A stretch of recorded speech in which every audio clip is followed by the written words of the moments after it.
وعلیکم السلام ورحمۃ اللہ وبرکاتہ۔ اللہ رب العالمین آپ کو جزائے خیر عطا فرمائے اور خیر و عافیت میں رکھے۔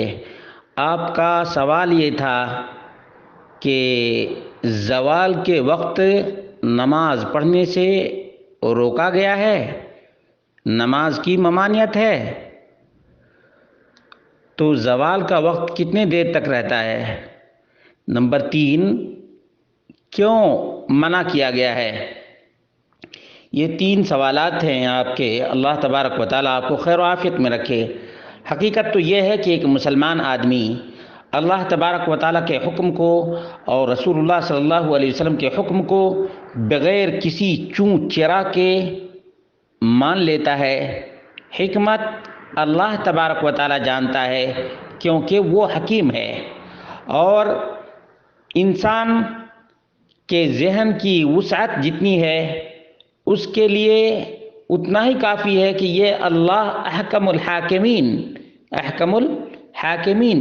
رب العالمین حکیم علیم کی طرف سے یہ حکم آیا ہے، کیونکہ اللہ کے رسول صلی اللہ علیہ وسلم نے بیان فرمایا ہے اور کہا ہے 3 ساعات كان رسول اللہ صلی اللہ علیہ وسلم ينهانا ان نصلي فيهن او نقبر فيهن موتانا حين تطلع الشمس، اس وقت جب سورج نکل رہا ہو، بازغتاً حتی ترتفع، نکلتے وقت یہاں تک کہ تقریباً ایک نیزہ اوپر چلا جائے، وحین یقوم قائم الظہیرہ حتی تمیل الشمس، اور اس وقت نبی کریم صلی اللہ علیہ وسلم نے نماز پڑھنے سے اور مردے کو دفن کرنے سے منع کیا جب بالکل سورج سر پہ ہو، یہاں تک کہ سورج مائل ہو جائے۔ وحین تضیف اے تمیل الی جہت الغروب، اور اس وقت بھی نبی کریم صلی اللہ علیہ وسلم نے منع کیا جب سورج غروب ہونے جا رہا ہو۔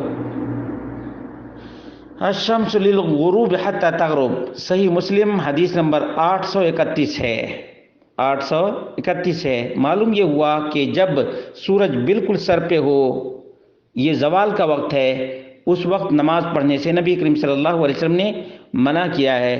اس میں ایک حکمت ملتی ہے، وہ یہ ہے کہ صحیح مسلم کی حدیث ہے کہ رسول اللہ صلی اللہ علیہ وسلم نے فرمایا فَإِنَّهُ حِينَئِذٍ تُسْجَرُ جَهَنَّمُ، یہ وہ وقت ہے جب جہنم کی آگ بھڑکائی جاتی ہے، جہنم کی آگ بھڑکائی جاتی ہے۔ صحیح مسلم حدیث نمبر 832۔ معلوم یہ ہوا کہ ہمیں اللہ کے رسول صلی اللہ علیہ وسلم نے اسی لیے منع کیا ہے کہ یہ بالکل ہی شدت کی گرمی کا وقت ہوتا ہے، اس وقت جہنم کی آگ بھڑکائی جاتی ہے، تقریباً 13 سے لے کر کے 18 منٹ کا وقت ہوتا ہے، وقفہ ہوتا ہے، یعنی سورج بالکل سر پہ ہو اس وقت سے لے کر کے اور 18 منٹ تک یا 17 منٹ تک نماز پڑھنے سے منع کیا گیا ہے۔ یہ زوال کا اتنا تخمینہ لگایا گیا ہے، واللہ اعلم بالصواب۔